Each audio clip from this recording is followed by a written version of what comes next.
What's up, you guys? Godzilla Fan Freaks coming at you today with another figure review. And today, what I will be reviewing is the new NECA 2019 Mothra from the new movie Godzilla King of the Monsters. Just take a quick look at the box. Box is pretty much what we expect from NECA now. It's not necessarily the blister cart packaging. It's more or less the closed box, but with a open flap, more or less, presenting a window with the figure inside of it. But just to get onto the front of it here, I like the artwork. The artwork for Mothra here, it's very neat. You know, it's not her poster. It's not anything we've seen necessarily. It's like its own artwork. I believe the Rodan and the Atomic Blue version 2 Godzilla that's coming out are just going to be the poster artworks for them. But so for Mothra, something totally different. Got the title of the movie down here, Mothra right there. I do like how they use the monarch symbol up here, and then it has, you know, for the MonsterVerse and everything like that. That's really cool. Top of it has a little picture of Godzilla, 65th anniversary stamped on the box, which is very nice. Tells you everything that she comes with, how big she is, articulated wings, has a display base, and all that stuff. On the back side, you have a very nice picture of the figure, as well as the others that are out. I don't know why Mothra's on the back of here when you got Mothra already. But then you have Godzilla down here, whether that's depicting the first version, normal Godzilla 2019, or if that's the Atomic Blue version 2 that's going to be coming out, which is the one I'm looking forward to getting. I didn't get the first version of NECA. That Atomic Blue one looks really nice, so can't wait for that. But can't wait for Rodan. And then, of course, on the side, you have a little write-up, you know, for not really for Mothra, more or less. It's almost just like some, what would you call it? A sum-up of the movie, more or less. On the bottom, price, this, that. Was Mothra a little expensive, I want to say, for her size and everything? Yeah, I mean, 20, 25 bucks, a bit much. But, no complaints. I wanted to get it, and that's it for the box. So anyway, stick that off to the side, and then here is Mothra. Try to get her mainly in the camera shot. She's a very odd figure for how small she is, and then of course with her stand and everything. But this is her displayed on the stand. The stand has a nice little cradle that she kind of clips into. At first, it's a little hard to get her in there, at least it was for me, but I eventually got her situated, and now she is flying high. But just to get the base out of the way, the base is pretty much the opening of the cocoon and everything like that. Looks very cool. You got very nice greens and blues and blacks all mixed in there, as well as this little monarch, I don't know what you would call it, just a cradle for it that they built, more or less, I suppose. But it's very cool. Now, it was pictured that we were supposed to get a little Mothra larva, which again probably would have justified the price a little bit more, considering what you get here and how small she is. I believe Mothra should have been maybe in the $15 range. That's just my opinion. But we were supposed to get a Mothra larva, but they obviously scrapped that idea or are holding out for another version of Mothra later on. I don't know. But that would have been cool to get the larva with this. Again, it just would have been more bang for the buck, especially since she is, you know, $25, depending on where you get her. And again, to me, it's a little expensive for how big she is, and just really not beefy, you know. But anyway, very nice base. Looks really good. The silver, good. God, I can't talk this morning. Silver and all that stuff looks good. And again, just the blues and the greens and everything just look great. They shine in the light perfectly. Looks very majestic. Now on to Mothra herself. Let me unclip her from the stand here. Stand is basic, clear, white plastic. She clips into that little cradle right there. Holds her pretty well once you get her in there. And now Mothra. See how small she is? She's almost the size of one of my fingers. That's what I mean. I think she's a little expensive for her price point. But anyway, Mothra, really nice. Starting off with paint apps.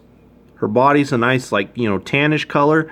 Can't really see a lot of the hair in the detail, but we'll get into that once we reach detail. But her body is a very nice tannish with some blacks shaded here and there.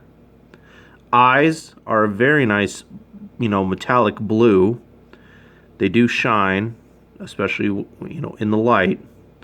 Wings are very nice. Wings are translucent, so light does go through them.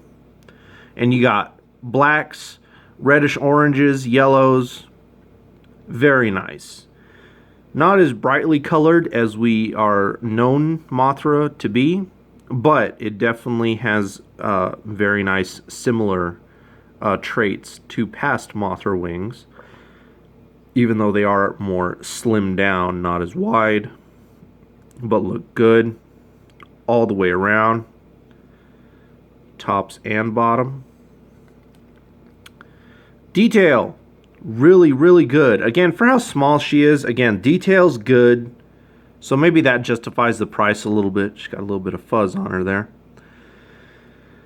So maybe that justifies the price, but not much. Like I said, I think $15 would have been more reasonable for Mothra, especially since they cut short and opt out of the larva coming with her and stuff.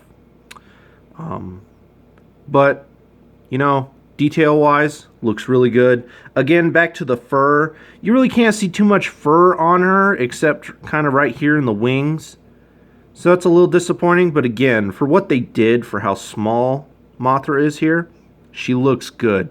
Got all like even the little tiny teeth in her like praying mantis type arms are sculpted in there.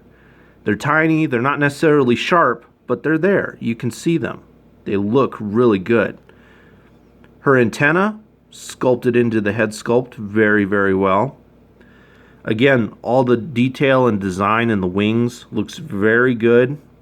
The wings have a very nice, feel to them with the detail. They're just not all outright smooth. They feel very good. Very nice detail all the way around. No stinger. I know a lot of people have been asking, does the Mothra NECA sculpt have the stinger sculpted in? But she does not, but that's okay. Again, all the way down to her little tiny feet look really well detailed. They did a great job. They did a great job for how small the Mothra is. Looks awesome. Articulation. Of course, her wings flap up and down on hinges. Even her smaller wings are on a little separate hinge, so you can even scoot those around versus the big ones. Her two arms, praying mantis arms here, are on a, hinge, more or less. They don't bend outwards at all, to the side, but they do go up and down, and that's both of them. Her two littler legs down here do not move, so don't move those around too much. You don't want to break those off. And then her back legs are on the same type of, a ball joint or whatever it is in there. They just kind of move forward and back.